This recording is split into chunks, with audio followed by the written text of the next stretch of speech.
It's our pleasure to actually have Prabu with us. Prabu has got over 18 years of experience in leading software testing, test automation, test design, testing COE, and test automation and BA teams. Has held full-time job positions at a lot of companies, including Microsoft, Radiant Systems, Citibank, Computer Associates, Quality Tree, and IGO Solutions and Bright Logic Technologies. He has delivered consulting services for many organizations, and he is currently heading the operations for India for a company called Smart Testing Solutions and Services.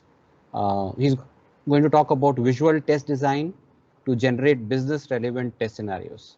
Guys, very interesting conversation. I'm sure that you will pick up a very cutting edge topic here. Prabhu, over to you. Thank you so much. Thank you, Just Aditya, for the wonderful introduction. While I share my slide deck, uh, just a moment. Can you see it fine, folks? yes. Okay. After the insightful and philosophical speech by Sakti, I think it'll be a bit of a challenge for me to pull you folks into a technical discussion. I was only thinking of, I don't know if you've seen this movie. I was thinking of Morpheus asking Neo what is real in the movie Matrix. So not sure if you can relate my state of mind now, because I was myself into a very broad-based and, a top-level philosophical view of, how things work. And I think I have to shuttle back and, from the zoom out to zoom in and kind of start speaking about something technical. So that's going to be a bit of a challenge. But you are Uh, lucky here, Prabhu, because everybody is in a happy state of mind and there will be more mindfulness there, I'm sure, after Shakti's presentation. So we are all looking forward to exactly. hearing you out. Okay. Exactly. All right. So, well, that being said, let me just kind of make this bigger. My sincere thanks to Agile Testing Alliance platform for this wonderful opportunity to share my thoughts about the visual test design. Right, so there's something I'm very passionate about, something our company has focused on for the past decade and a half. So, and many thanks to those of you signed into this virtual meet. Right, this being a Saturday, and let me start by quickly, running you through the agenda for the day. So what I will be doing is, I'll quickly set the context of this presentation, and I'll follow it up with a overview of what is visual test design in the first place, because, I just need to sync up with you on my thoughts on that. And I will then move on to list the typical test design challenges, right, that the teams face, and proceed to explain how visual test design helps overcome some of them, right. I will finish the session with a quick introduction about us as a company and possibly just kind of show you around the list of products we've got. And in the end, we will be open for questions. And given the time box, I think I was just spending the last couple of days trying to put all of them into a package. So there might be a few questions that might go beyond the session. So feel free to ping me. The last slide has my contact info. I mean, he has already, Aditya has kind of given me an introduction, but this was part of the slide. So just a minute for you to take a look, not even a minute, a couple of seconds. Prabhu, are you basically moving through the slide, because we are only seeing the first slide, visual test design to generate business relevant. We're not seeing the slide deck running as of now. Oh, Maybe really? you are, yeah. Let me just kind of share this again. I mean, it's still giving me the option to stop sharing. I'm not sure. Yeah, you might need to I'll share the share. entire desktop. Yeah. Oh, really? Okay.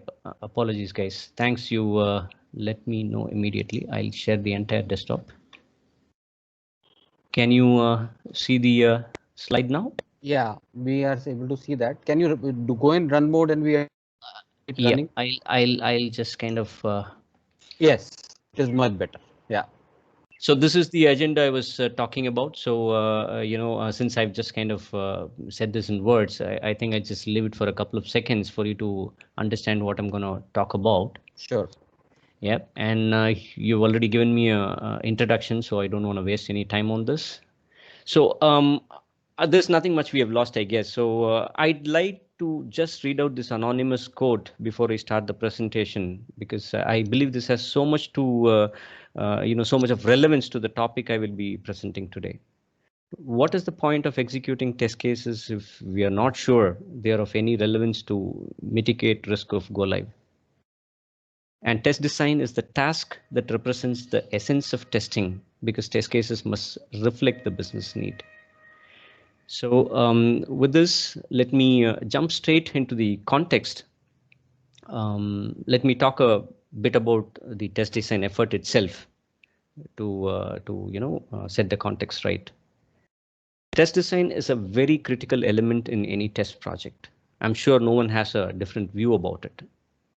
It consumes about 1/3 of the total project effort.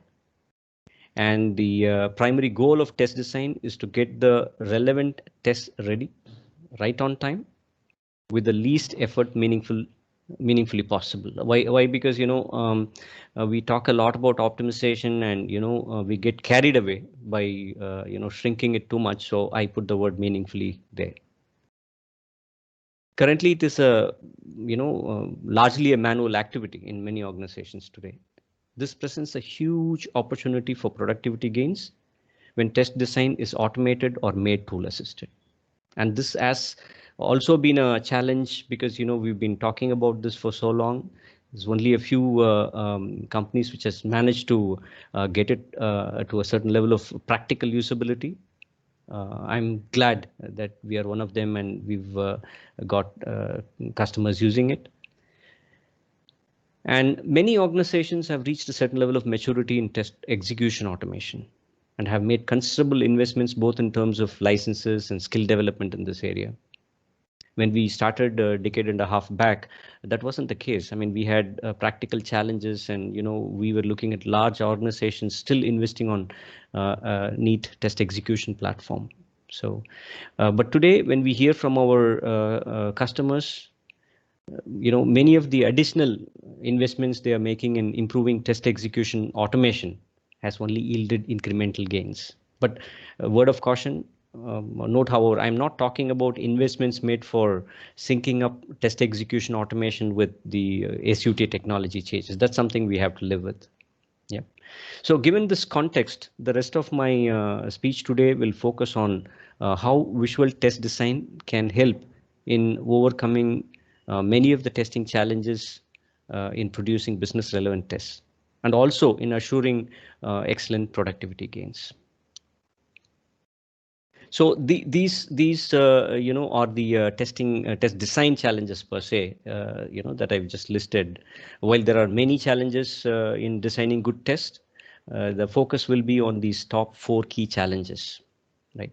So I will talk about these challenges within an enterprise IT context because that's the most prevalent one, right? So the system under study have functionality that has grown very complex over the years.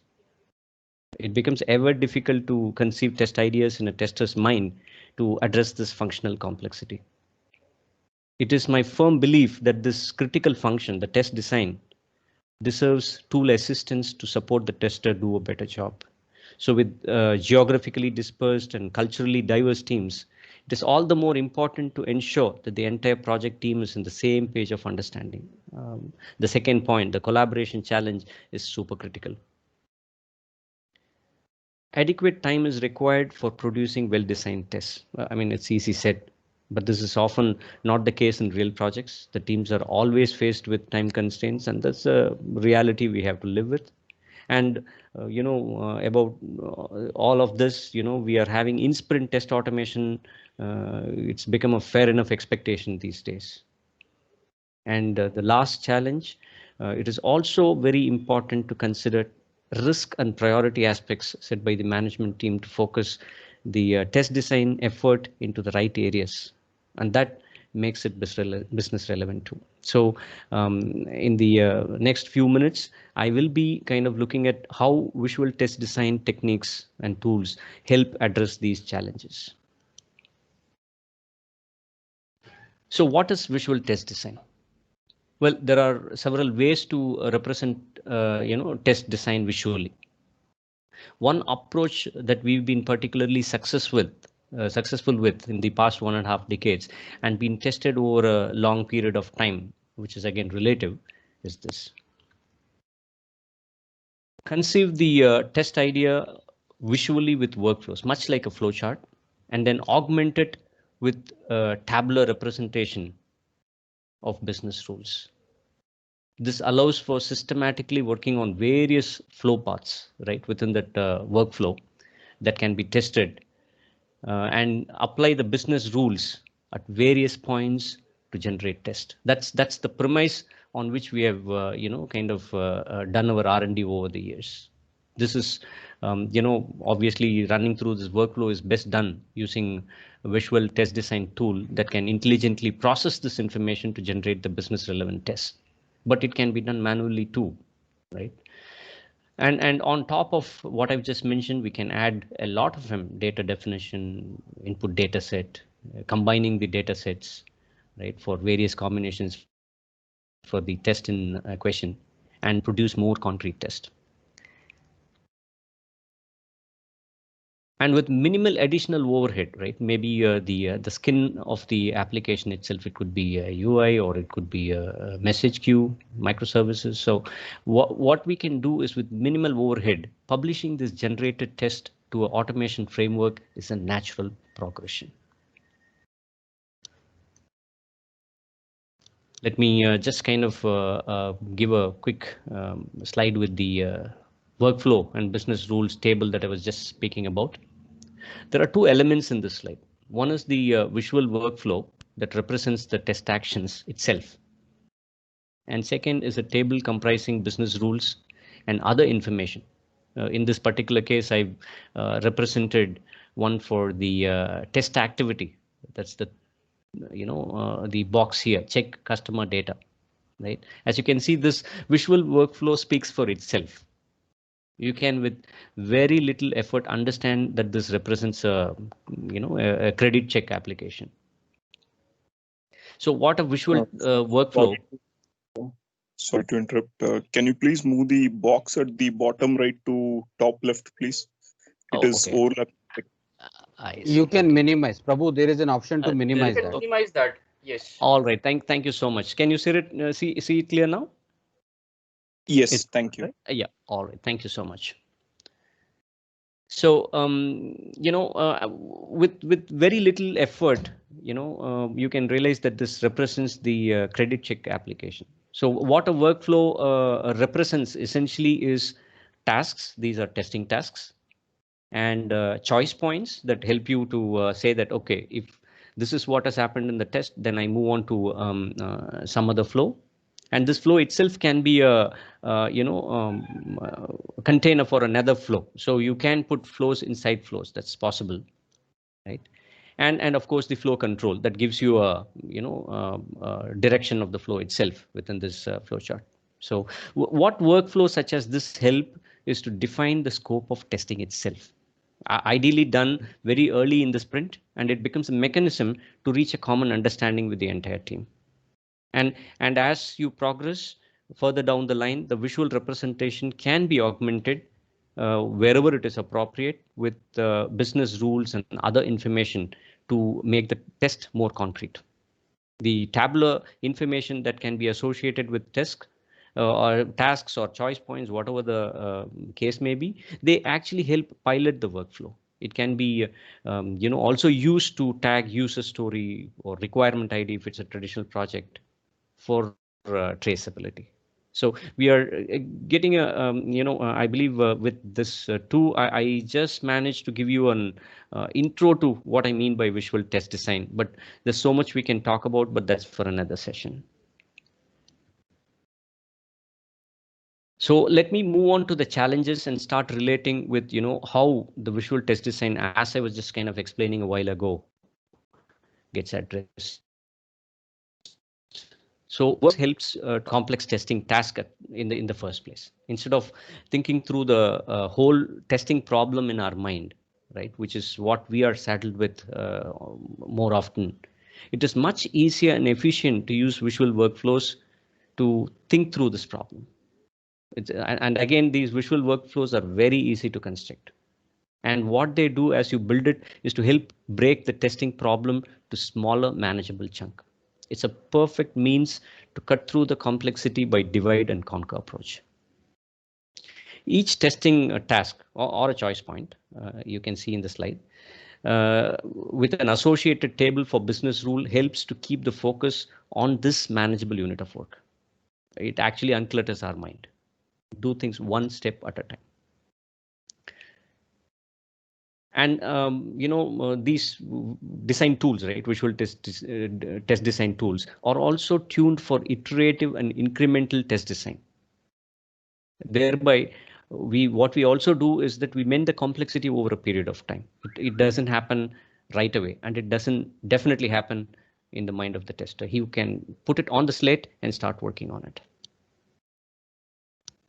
And the second challenge about collaboration, right? So a picture is worth 1,000 words. A visual workflow is very simple to understand and comprehend. It is an excellent means to reach a common understanding, as I just said a few slides back. When the team is geographically dispersed and come from different cultural and language background, collaboration is even more challenging. I think then the visual, workflow becomes even more important. Picture this, the three amigos meeting becomes super effective when discussed over a visual workflow. No room for understanding errors at all, especially if the meeting is online and not done face to face, which is a reality today. Once the team agrees on the understanding, the tester can go back to distill this workflow into a test by adding testing specific information, such as test conditions, for example, or data definition and input data set. So these become an additional, you can start working it like layer by layer. Visual test design approach, also has another side effect. It offers a perfect platform for collaboration between functional test designers and test automation engineers to ensure a clean relay between them, and also to enable the test engineer go as far as possible in automation task while designing the test itself. As you can see, I was just mentioning about the data definition. Once you do that and start working with input data, right? If you have another tool, you can import it into a visual test design tool. Then the data driving that typically is coded by the automation engineer is already in place.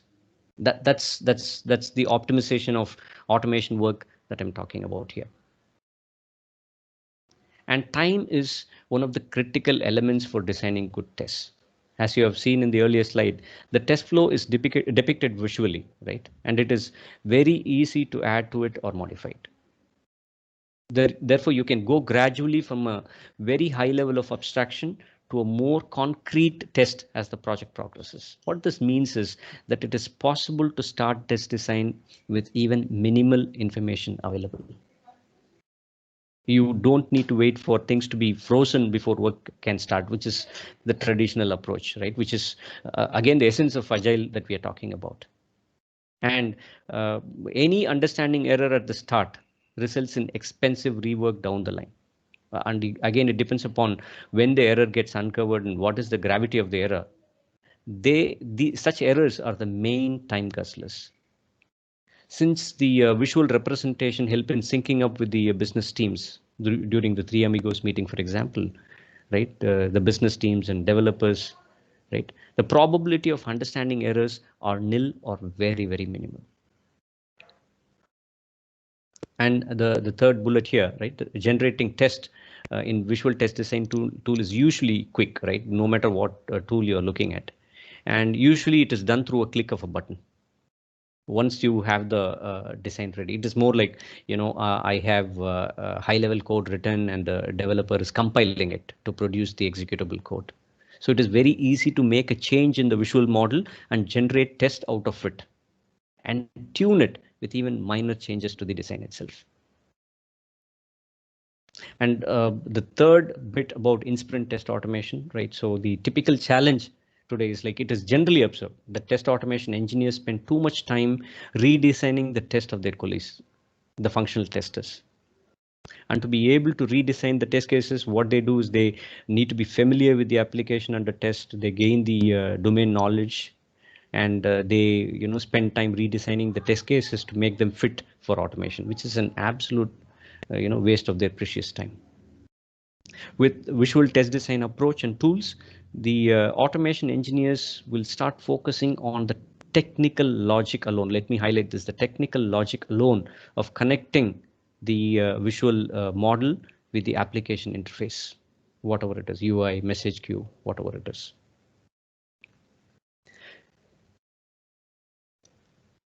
And the fourth challenge, right, of aligning with the project priorities, it is very easy to tag priority and risk information to the tabular data. I've just kind of shown one quick here, right? This can be done while designing the test visually, right? And when you generate the test from this visual model, tests get grouped neatly into risk and priority buckets. So this ensures that the test can be selected for execution based on priority or risk in alignment with the business needs. Again, this is completely optional, right? So, but the power of using a visual method to design test brings in this additional advantage. And I'm just keeping only these four because I wanted to keep the whole thing relevant to the topic, which is business relevant tests. There are so many other challenges, but I'm just sticking to the agenda for now. Well, that being said, let me just give you a quick introduction us about the company. Sure, at the end we'll have some QA where we can delve a little deeper. Now that I am aware of the ATA platform and would be glad to, also do some labs to demonstrate what I was just speaking about here, right? So we are a software product vendor based in France. We specialize in testing solutions in the past 1.5 decades or so. And the solutions we do are specifically intended for QA teams. That's been a focus for us in the enterprise information systems world. We are very responsive, attentive to our customer needs. And on an R&D perspective, we are an active member of CFTL, the French Testing Board, and also ISTQB, the international testing body. So this gentleman you see on the left corner is Bruno Lagarde, and he is spent a lot of time, his entire professional career, in kind of associating visual testing, testing with visual methods. And this is our know-how, by the way. So these are books written by this gentleman whom I just spoke about, who's kind of driving the whole thing. So smart testing is known for its experience in model-based testing. That's many of you might have heard about it, so some of you may not have. So this is an approach to test design based on modeling and automatic, test generation. But however, more globally, smart testing's unique know-how is to combining this graphical representation and tests. And this we have applied in test design. Our, we've got a product lineup that I'll speak about shortly. It's called YEST. And what YEST does is that in the past 6 years or so, we have modernized this know-how, the model-based testing know-how, and applied it to, just keeping this more of a visual test design and agile testing rather than the classical MBT, which is more formal.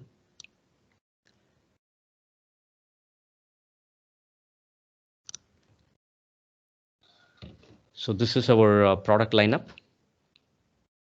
We have a tool known Orbiter, and it is an AI-based cloud solution that helps to re-engineer legacy test repositories into the Agile stream by bringing them into the visual world.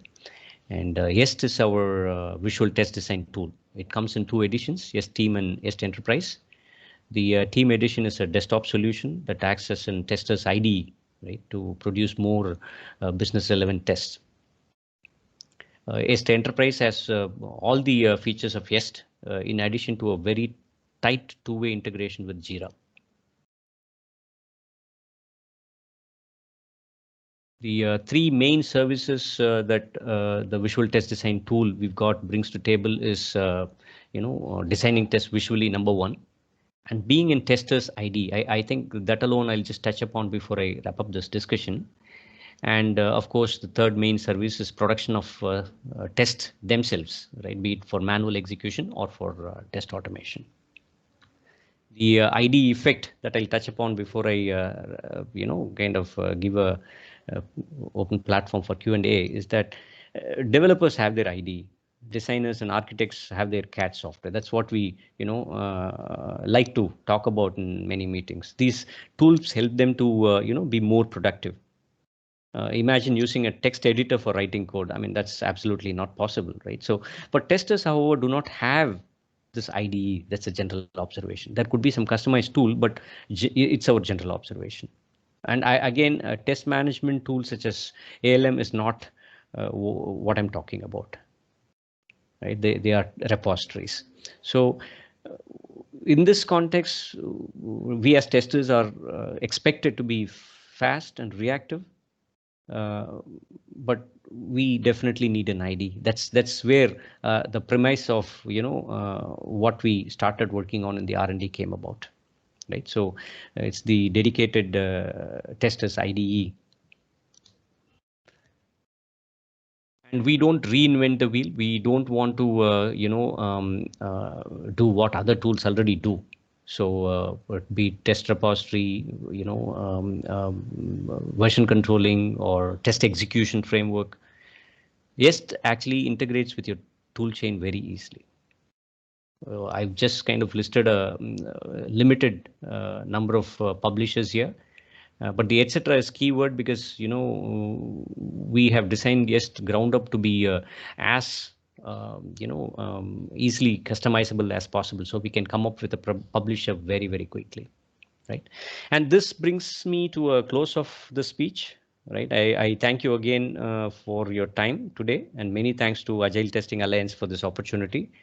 Um, I leave the option open for Aditya, right? I mean, I've spoken a bit about the high-level overview of what visual test design can bring to table, but we can show you something in action, maybe sometime down the line in lab session or whatever, and demonstrate what I just spoke about. Right, so Sure. open for questions. I mean, depending upon how much of time I've consumed for the No, I slot think given. we have time, especially we don't have a speaker today.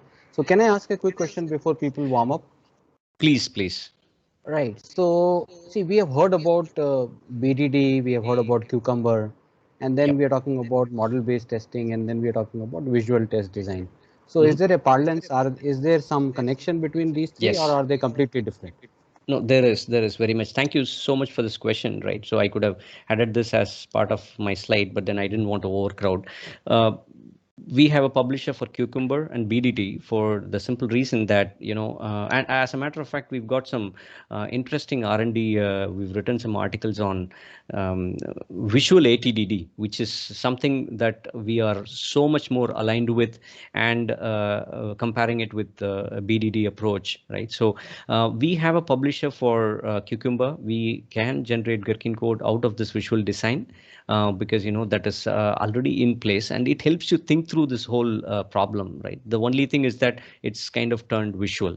And ATDD, visual ATDD, is one of the key premise upon what we have built, especially when you need to have an enterprise system, and you have to think not only within the sprint, but between sprints. This becomes a living documentation, and you get to have a visual representation, which is an acceptance test before each of the sprints. So that's a topic by itself, right? I mean, we will be more than glad to also talk about it in detail, but yes, they are all connected, and we are Yeah. in So alignment with what you're asking. correct. So my question was more about, like, for example, we saw those diagrams. Can you go to Mhm. one of those slides where you're showing that flow charts and you were able to connect the test data with it? The initial first, I think, the flow chart diagram. Okay, this is not test data, by the way, Yeah. No, no, right? the previous one. Even that, right? Okay. What we are doing here is the test data. I've not even mentioned it here because I've kept it high level, right? So test data and data definition right? One of it you might kind of say is that I think the other one might have, even here I don't have it. One of the columns could be the data definition itself, right? So the age, for example, and occupation, for example. But these are not test data. These are simply business rules that get applied, and test data is another part of the tool itself. So what I have shown here is only the visual representation and the business rules. You put them together, we have a platform capable enough to define some of the key elements within the project testing itself. Yeah. So, Prabhu, I don't know, people are asking question or not, but this has got me little intrigued. See, the question that I wanted to ask is, for example, if we talk about state transition diagram technique or a model-based testing to be on the other side, where we say Classical. classic, we say we got those. Let's say we got multiple screens, and we said these are the ways that you can enter and go out, and we have some mechanisms by which it can create end-to-end flows. Now, why would somebody use this technique compared to a systematic way of doing this? Don't you think it is going to add a lot of work to a tester who is already thinking on doing exploratory testing today and reducing the amount of documentation? So, what is Okay, your no, opinion about two things? yeah, One, yeah. difference between a classic model-based testing, and number two, does it add to the work that testers are already doing, and this will basically increase their workload? Well, actually, there are two aspects or two answers to the query. Number one is the classic MBT that you spoke about, the transition diagrams, the typical UML diagrams used for modeling, right? Which is one of the things we also did a decade and a half back. As a matter of fact, some of the titles, the books that I've mentioned here, those were written during that and subsequently updated, of course. So the real challenge with that is that the classical MBT is very, very rigid and formal. What it means is that the overhead that you spoke about in terms of how much of time a tester spends in kind of designing tests using that approach has kind of indicated that it is not the way forward, which is why in the journey, this 1.5 decade journey, we have shifted and was more willing to talk about the test focused flows themselves, right? So that's number one answer as to why we moved actually from our own product, which is classical MBT based, when we initially started and kind of moved towards having the test itself visually modeled, right? Number one. Number two, your question about, okay, this overhead, when a tester starts working on it, right? I mean, when they have the exploratory testing done, right? Even today, I'm seeing in many agile projects that we use some kind of a visual mechanism to come up with an agreement with the business, right? So usually they do it through a BPMN diagram and then start recreating the tests. But here, the diagram itself is your test. It's a test asset. And to make you, picturize this even more granularly, right? This is your core test asset, a living documentation, also a test asset. And what you produce for each of the sprint is the executable version of this. So you're not doing two tasks. You're not writing tests separately and doing this as well, right? So this is comprising of the test cases itself that you want to generate within your project. Yeah, so I'm in agreement there. I don't know, people, guys, you can ask questions because I Feel have free, few more. please. Yeah. We've got this tested in projects, and possibly one of the reasons is this is though we've been having this for a long time since 2014. It's possibly wherever I go, I find the adapting to this new approach to testing itself is a little challenging. It's not the tool integration; it's very easy, but adapting to this new way of thinking about testing itself is challenging. But I'll clarify as much as possible Sure. with So guys, whatever if you have information. any questions, feel free. I have one more question before I stop asking Prabhu and kind of pestering him. No, Adi, I got interested in it because I'm, being one of the contributors to model-based testing syllabus of ISTQB. Oh, thank you. This got me interested. Now, I have, two very specific questions. One, I don't see any differentiator as far as, Ali talked about state transition testing, but if you look at, state transition, which is, if you look at the other UML diagrams, for example, activity diagram or sequence diagram or use case diagram or anything, I don't find that if there is a differentiator that I can look at going into it, one. And the second question, and, you can listen to both the questions and then can answer, both of them together, or, whatever the way you want to, up to you. Second is, if I have kind of an audit trail required for, let's say a life critical, mission critical product, can I still use this approach and be confident about the coverage that this will give me in terms of testing the product end to end? These are the two questions that I have. Fantastic. Thank you. I'm sorry, sir, I didn't get your name. Sorry, my name is Ramit. Ramit, hi. Thanks, Ramit. Okay, first question about the classical MBT approach, and I thank you for the contribution to ISTQB this track. I'm sure that some of these names, Bruno Lagarde, Elisabetta, might sound familiar because those are people listed as part of the contributors themselves too. They are from our team. Number one is we've been with the classical MBT approach. There are two things. One is how is it different? It is different, right? For the very premise that we don't model the SUT any longer with this approach. We only model the testing itself. And when I say testing itself, right, does it have the ingredients from the SUT, the application? Yes. So the focus has shifted from modeling the SUT to modeling the testing. So the tool itself, what we have done is we have kept it very flexible. If you want to just kind of write a test case, just go and enter it there with the visual approach. It's just tool assisted test case. And typically what we have done in the earlier approach, whatever be the tool, right, which I've seen both. So we try to model to somehow generate the test case that I have in mind, which is something like a reverse engineering that I do, right? So that is the answer to the first question. And the second part about Ramit, the question about coverage, right? The model and the test being generated, there is a very dynamic coverage. We have a dashboard that keeps kind of analyzing the impact to see what is the coverage for each of the flows, each of the aspects, each of the choice points, and it is dynamically given then and there when you make a change. It is available in the tool itself. Okay. I think a demo will, give more clarity. Yeah, that is for sure. Thank you, Prabu. Thank you for your answer. Yeah. Thanks, Amit, for asking. Guys, any more question? Because I have one question parked with myself before. This is Anurag. I want to ask a question. Go ahead. Yeah, Anurag, go ahead. Yeah, I basically want to understand, is there any difference between this YEST IDE and the IDEs we generally use like Eclipse and IntelliJ? Can you rephrase what you just said? I'm sorry, there was some disturbance in hearing you. Okay.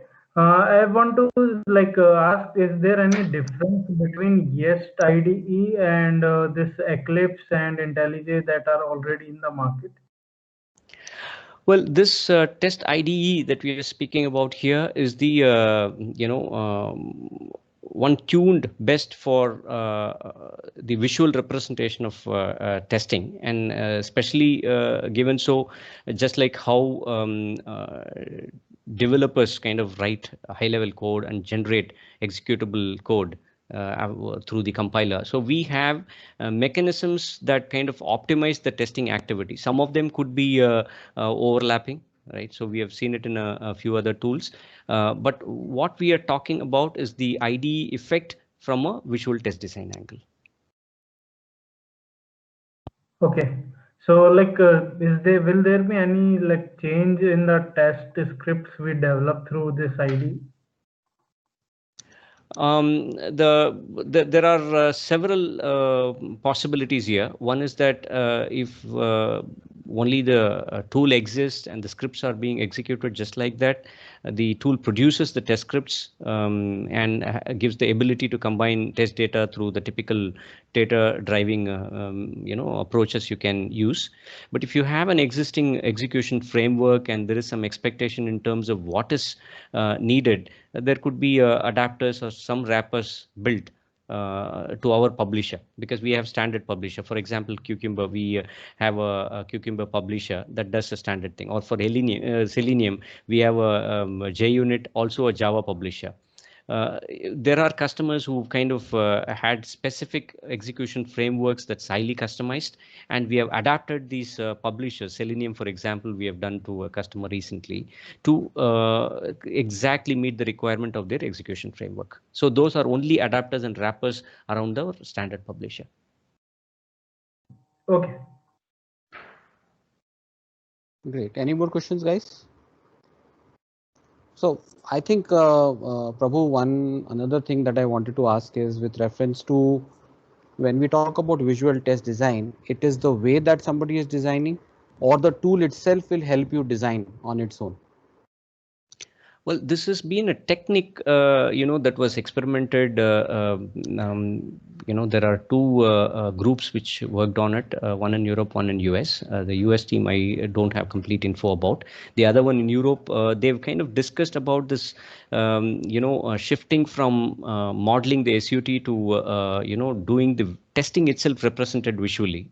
So that was done manually. But what is done manual, like you rightly said, there are so many things which are ground zero realities, which is not possible. So now the tool assisted visual test design is what we are talking about here. So the tool gives the ability to draw, rather not draw. It's like, you have all these components. You can just kind of put together the visual workflow within the tool and then get going with generating your tests. Right. Okay. So the testers have to basically generate this out. Okay. So don't you think, like when we talk about writing specifications by example or writing basically feature files, don't you think that becomes much more simpler than designing something like this? Yeah. Okay. When you have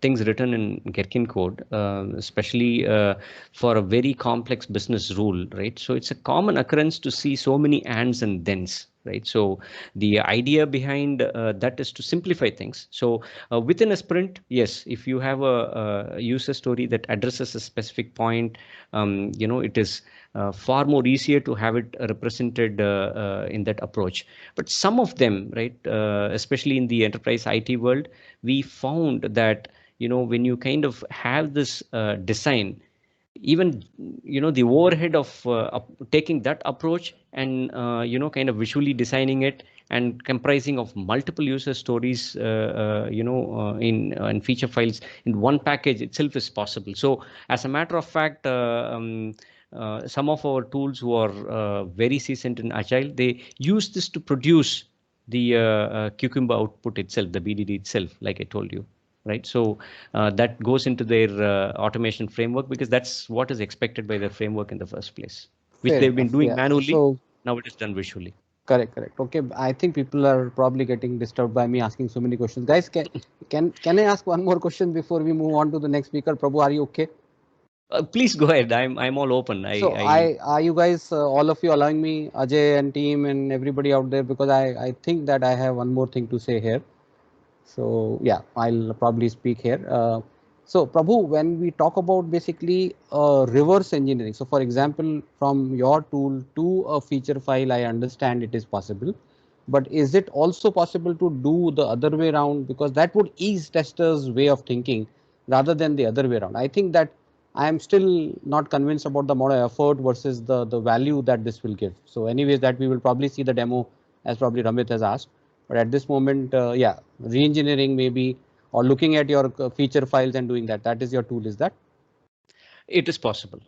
This is a latest addition, like you rightly asked, this has been a common request from many of our customers who already have a legacy test repository, right? So for a greenfield project, it's nice and neat and clean for us to begin with a clean slate, but not always the case when you're having existing repositories, right? So we have Orbiter as a cloud platform, but when I say cloud, please remember none of the repositories go to our cloud.